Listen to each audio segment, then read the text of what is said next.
WGEM News starts now with breaking news. The jury has reached a verdict in the Timothy Bleefnick case. Bleefnick was found guilty on 2 counts of first-degree murder for killing his estranged wife, Rebecca, and 1 count of home invasion. Really 4 hours. Sentencing for Bleefnick is set for August. I was not ready for this. Is this happening? Yeah. Immediately after the verdict was read. Closing arguments in the case started this morning.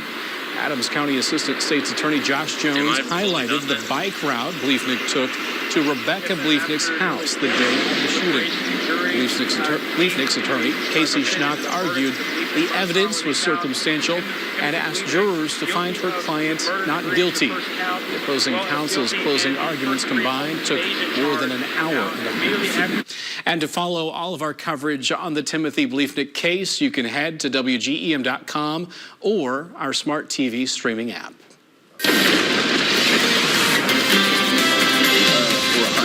Out of Quincy Regional Airport, temperatures rubbing right up next to that 90-degree mark for just about everybody in the tri-states. 86, 87, 88. It made it to the 90-degree mark up in Fort Madison. It's our first click up to the 90s for the tri-state area.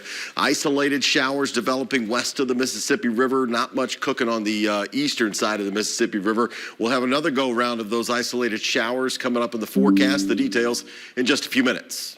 Thank you, Brian. School is out and summer projects will now begin. And with that said, a big expansion at one tri-state agricultural program is set to break ground in June. The Hannibal Career and Technical Center will get another facility for ag science classes.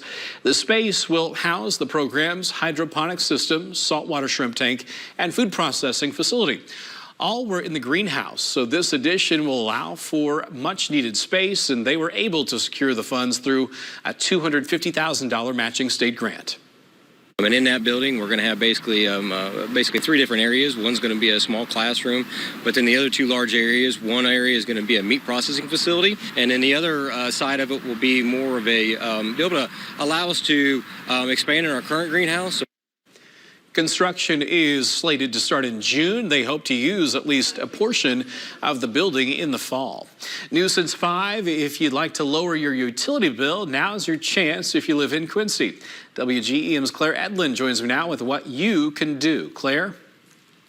Daniel, city officials say their electric aggregation program aims to give residents the lowest rate. Well, that's not the case anymore. There's now an even cheaper option. Years ago, this type of a service saved money for the residents, and the utility company couldn't beat the rate. Mayor Mike Trope says power supplier Constellation Energy offered the best rates, which is why the city locked in a contract with the provider this year. But as the city's energy consultant, CIMEC Energy's president, Reg Ankrum, brought up at Tuesday night's city council meeting, Ameren just announced a significantly lower rate at 4 cents per kilowatt hour cheaper. We don't know the reason yet. We expect to hear that. Trope says residents can opt out of Constellation Energy and make the switch to Ameren. If a user would have 10,000 kilowatt hours, they could save with the new Ameren rate a little over $400. That would be for the year. He says since the city is locked into Constellation through 2024, they cannot do that for them. Ankrum says his mission was to inform the public about the price change, not to urge or dissuade residents from making the switch. Prices just went down, and they can go up just as quickly and even more greatly. Ankrum says residents and some small businesses are eligible to sign on with Ameren. Small business is defined by law as 15,000 kilowatt hours or less per year. And if you have questions about bills and rates, you can call Ameren's toll-free number at 800-755-5000. Claire Edlin, WGEM News. Thanks, Claire. And if you want to opt out of the city's program, residents can call Constellation's toll-free number at 800-990-2004. The next Illinois state budget provides more money for higher education. Lawmakers hope to make community colleges and public universities more affordable. The MAP grant program gets an extra $100 million. These grants help students cover tuition and other fees. There's also a $15 million increase for AIM High. That's a merit-based scholarship program. Those scholarships help students who don't qualify for MAP grants. Getting a college or university degree shouldn't strap you with debt for the rest of your life. And now increased MAP grants and AIM High scholarships are making a great education attainable for anyone willing to work hard for it academically. The MAP grant increase means any student who is at or below the median income level will be able to attend community college for free. The budget is awaiting the governor's signature. It is the 6th year of Bluffs Market Tuesdays in Bluffs, Illinois. Bluffs Market Tuesdays are held throughout the summer. Community members can shop local vendors and spend time with others in the community. There will be about 10 new vendors with 4 others returning. Each Tuesday, one vendor will be distributing free merchandise ranging from food to cutting boards, and officials feel this event helps bring everyone together. It is a good thing for the community, especially like during COVID, you know, when people couldn't get out, couldn't do anything. We were out in the open and it was availability for them. But now they just come and some of them just bring their chairs and sit and visit, and it just shows that we're a friendly town. For more information on what merchandise will be available at the market, you can visit us at WGEM.com. The Quincy Farmers Market is about to restart for the summer season as well. It all starts tomorrow and every Tuesday and Thursday from 3 to 6 p.m. It's also Saturdays from 8 a.m. until 1 p.m. and it all happens in the north parking lot at the Quincy Town Center. Get to meet some new friends and old friends, and a lot of new vendors this year with a lot of new items. And of course, we've got the older vendors with their same stuff. So yeah, I think this is going to be probably our biggest and best year. And he also says they'll have everything from fresh produce and homemade soaps to local honey and homemade dog treats as well. Well, the economy, inflation, and lingering effects of a pandemic have led many businesses to turn to layoffs as a survival method. More than 650 tech companies have laid off a combined 191,000 employees so far this year. In this Watching Your Wallet, consumer investigator Carice Jackman shares how you can save money if you find yourself out of a job. It's an announcement you don't want to hear. You've been let go.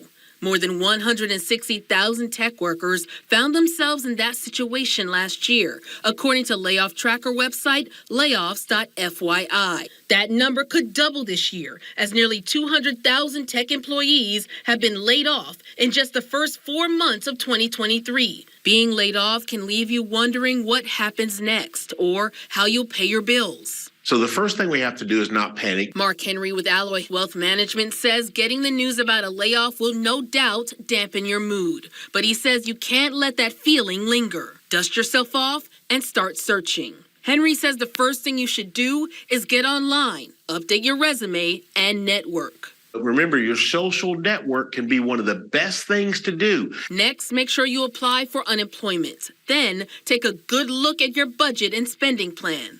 This is when we have to go back to paying sometimes the minimum payments on debt. Let's categorize the debt of what has to be paid and what doesn't have to be paid. Let's make good decisions with our use of our dollars. That advice isn't just for those who have been laid off. Inflation has increased the prices of many goods and services. It's why Melanie McGovern with the Better Business Bureau says knowing when and where to cut your expenses is important. If you're making minimum payments for so long, you're never going to pay off your balance. So again, budgeting 101 is the best way people can go, seeing what you have in your house, meal planning, taking a look inside that closet, thinking, do I really need new clothes or can I get by with what I have? Also, take a close look at things you have on autopay that you don't necessarily need. Take a look at your subscription services. Do you use them all? Are you not using any of them? That is a really great way to cut because those are just things that maybe be on autopay that you forget about. Tips that'll get you through a rough time while you search for your next opportunity. With this Watching Your Wallet, I'm Carice Jackman. Still to come at 6, a local summer program to keep your kids reading all summer long. And tighter restrictions are coming to Missouri libraries. We'll explain.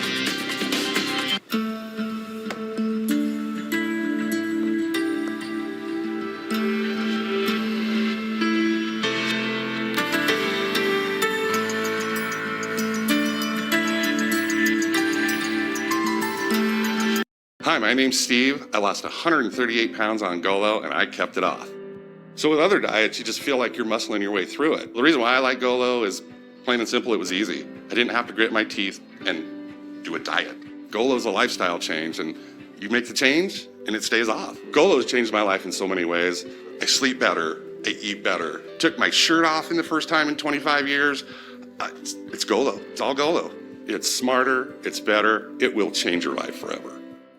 If you really say, hey, Queen of Mama, Gemma, what a wonderful thing to be a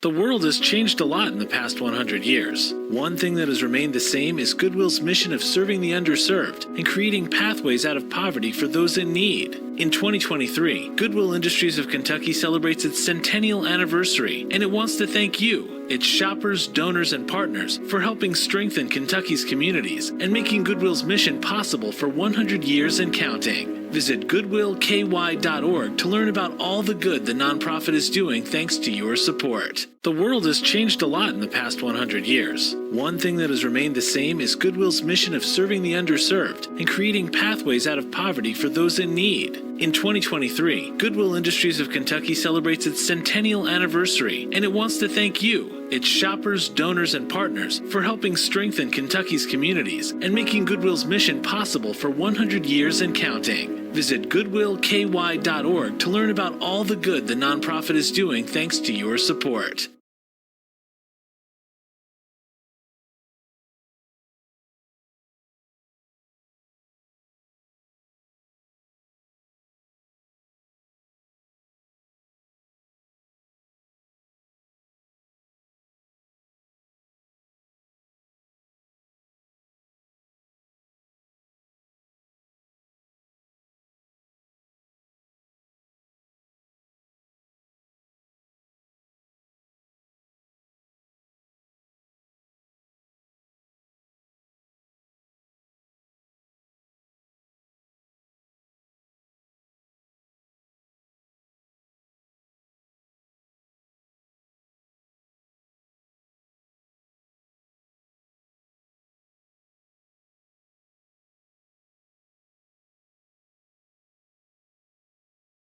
WGEM's Dylan Smith with daily live reports and real-time updates on Twitter.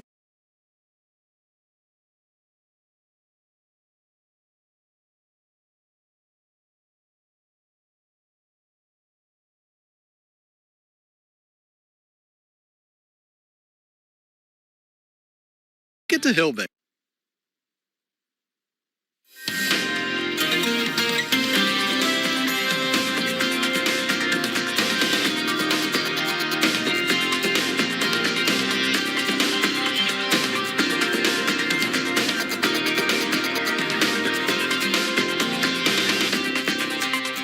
From the Tri-States news leader, Mackenzie Henderson, Daniel Wynn, First Alert Weather with Chief Meteorologist Brian Inman, and Sports Director Tony Cornish Jr. This is WGEM News at 6. The Quincy Public Library is beginning its summer reading program this Saturday. It all starts at 10 a.m. It includes 4 hours of fun and skill-building activities for all readers.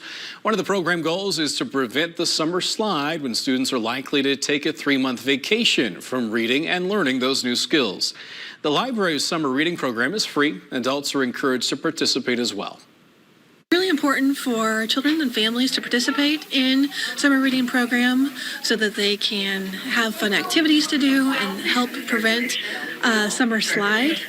And it's a free program. There is no cost to any of the programs that we have.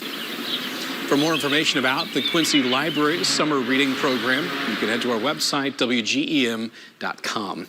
While the Quincy Public Library is kicking off their summer reading program, Missouri libraries are worried about money. A new rule went into effect that puts tighter restrictions on which books children in Missouri can access. But if libraries don't comply with the new policy, it could also affect their state funding. Gianna Navarro has more. On Tuesday, Missouri libraries adopted written policies that determine what materials are age-appropriate for children and teenagers. The rule proposed by Missouri Secretary of State Jay Ashcroft also restricts libraries from using state funds to buy what he calls inappropriate materials that encourage an excessive interest in sexual matters. Now, if these policies are not followed, libraries risk losing their funding, something Crystal Ferris with KCMO Public Library says is vague and not very clear. There's no understanding of what does it really mean to be in compliance? What happens if we are not in compliance? Do we automatically lose our funding? Is there a hearing? Is there, if we would lose our funding, is there a way to appeal? A couple of parents we spoke to visiting the library agreed that libraries should be a safe place for kids to explore and learn. However, what they did not agree on was the type of materials that should be available to their kids. So what do we deem explicit? I mean, that's a huge range of things. There are so many things that some people might say, oh, that's explicit. Let me put that in the explicit section. And others might go, well, really? Is that explicit? Not necessarily. I was just at the library not too long ago, and we walked past, and they literally was just propped up and displayed. I mean, visible, all out in the open, like, come read me. And my son, unfortunately, read the title, and I had to have that talk with him. And it shouldn't be a place where I should do that in the library. We reached out to Ashcroft's office and did not hear back. In a previous written statement, Ashcroft said, when state dollars are involved, we want to bring back local control and parental involvement in determining what children are exposed to.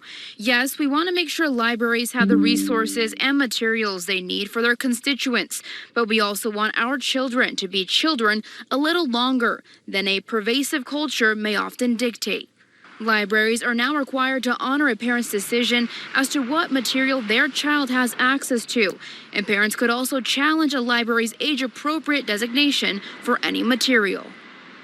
Now, your first alert forecast from WGEM News. It would be nice to get a little bit of moisture going across the tri-state area. The chances are looking real slim. We're down for the month. We'll click this over and start next month with the zeros again, but down for the year by almost 5 inches. Rain potential over the next 24 hours. Quincy, isolated. You get to Macomb, isolated. You get down to Hannibal, isolated. And that's about as strong as it gets. There is the Keokuk Tower cam, courtesy of the folks at Full Service Roofing and Remodeling. And right now it is 86 degrees. The dew point made it up into the 60s, though, so they're starting to feel a little bit more humid out there, a little bit more stickier air. That is for sure. Temperatures 86, 88 in St. Louis. Rain-cooled air off in parts of western Missouri. Even right here in the tri-state area, the dew points, though, starting to creep up. Here's the 60s. Here's the 50s. And again, we already told you that Keokuk coming in at 61 for a dew point. That's what makes that air feel a little bit more humid. 86, 88 Macomb. We made it to 90 in Fort Madison today. Now 88 degrees. South wind 5 to 10 miles an hour. That southerly wind flow kicks around tonight at around 5 to 10 miles an hour straight out of the south. Weak but scattered shower activity across parts of western Missouri. We get into the Midwest version. You can see a couple of isolated showers here in the tri-state area. We'll zip in here and take a tighter look. Running through Rawls County right now, just to the west of the Hannibal area, up through Scotland County, running right along the edge of Knox and Shelby County, right in the middle of Knox County now.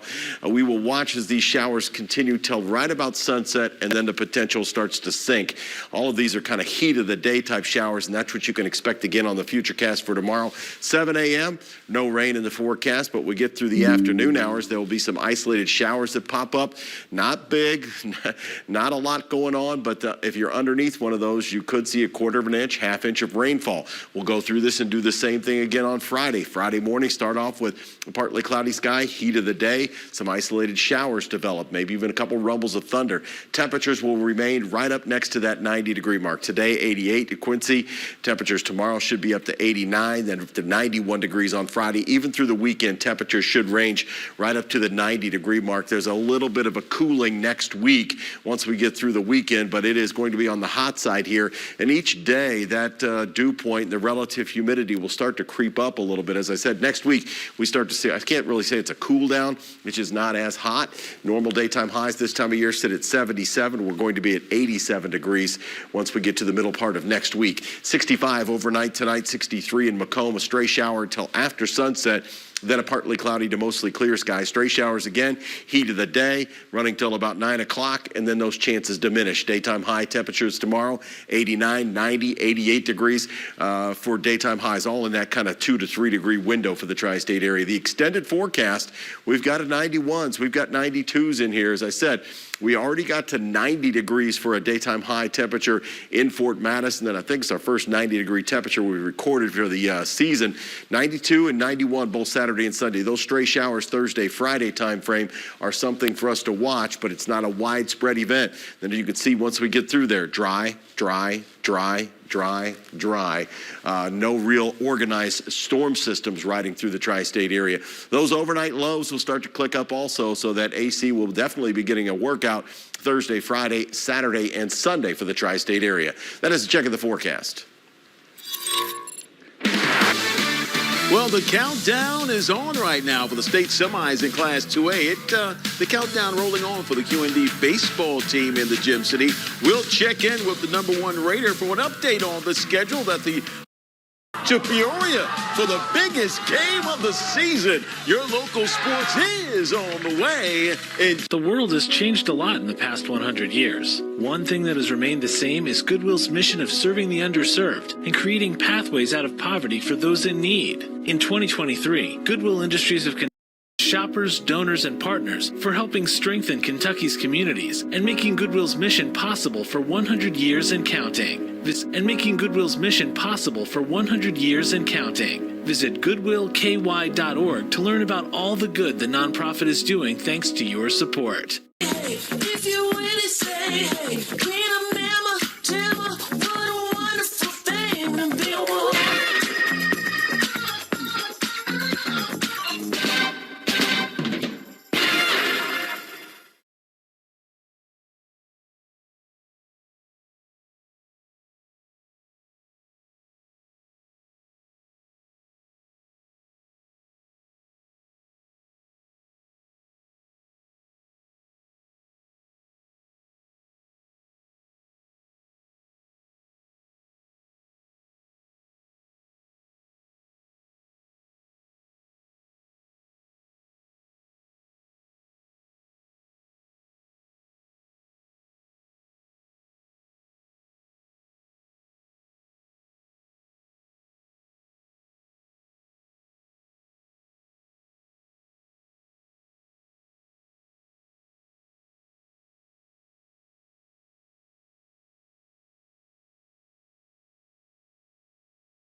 And as a bonus, baseball on the radio is free. It's a twice.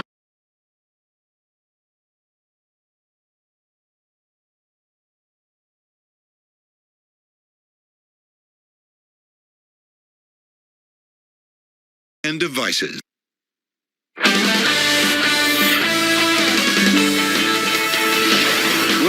countdown to Peoria and a date in the Class 2A state semifinals. Oh, I love saying that. Is now at 48 hours and counting for the Raiders baseball team at Quincy, Notre Dame. The 35-1 blue and gold. In case you didn't know, they'll put their 32-game winning streak on the line Friday at 5 p.m. when they face those Hilltoppers of Joliet Catholic at Dozier Park. Senior right-hander Jake Chisler. What a season he's had. He's now 8-0 on the Hill. He's scheduled to get the starting call for QND for that big semifinal game. The Raiders had an early afternoon workout session on the turf today that started about 12 noon as they continue to prepare for their date in the state semis. Quincy Notre Dame practiced for just a couple of hours. In that time, the team's pitchers went through a few important bullpen sessions, and the team also had BP. Yeah, that's batting practice. The squad set to depart the Gem City on Friday morning with game time in Peoria again, set for 5 p.m. against those toppers. QND's first-year head coach Rich Pollock, what a year he's had. He offers a breakdown on the road ahead for those streaking Raiders. Yeah, today was the hardest practice that we went through today. Tomorrow we'll go through what we usually do before, once the postseason started, what we do before is we'll do an IO tomorrow, and then we'll take a short BP round and get them out of here, get them off their feet, and get ready for Friday morning, or Friday afternoon, excuse me.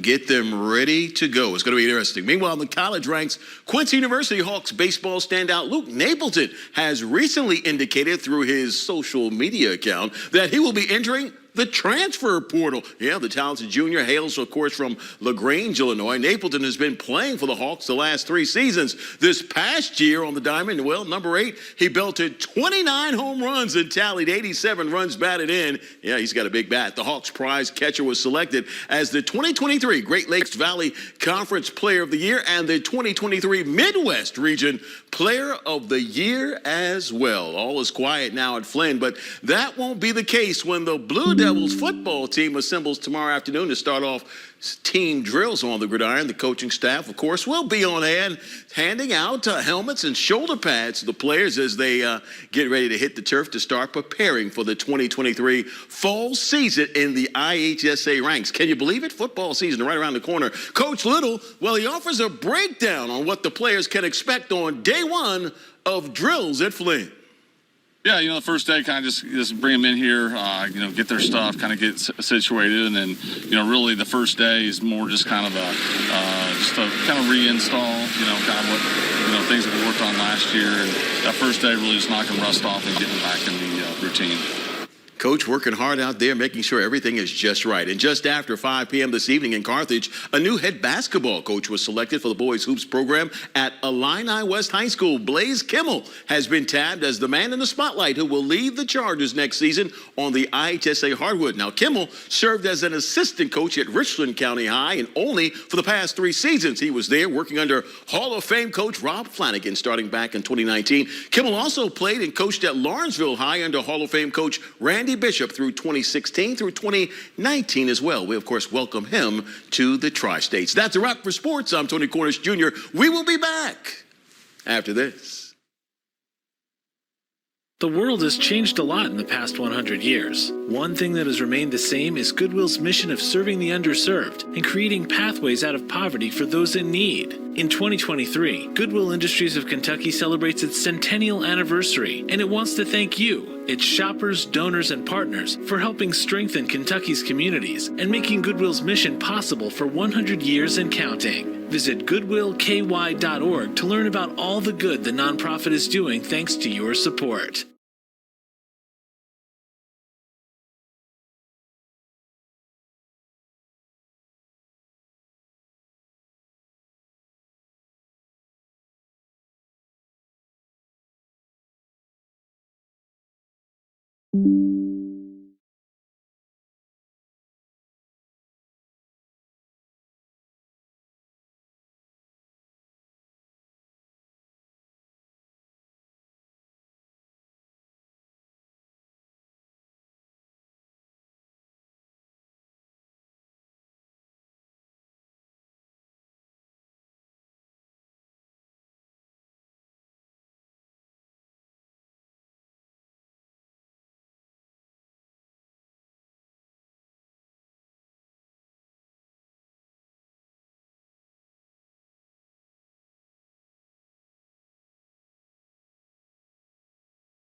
School's out for the summer. And certainly feels like summer. Feels like summer. I'm waiting for that real humidity to get here where you kind of walk outside and it's like an instant sweat. It just kind of hits you in the face. The heat is here, but the humidity is not quite here just yet.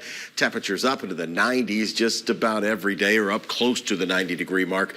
We do have isolated shower potential Thursday and Friday. All right. Thank you, Brian. That does it for us at 6. We'll see you back here at 10. Have a great evening.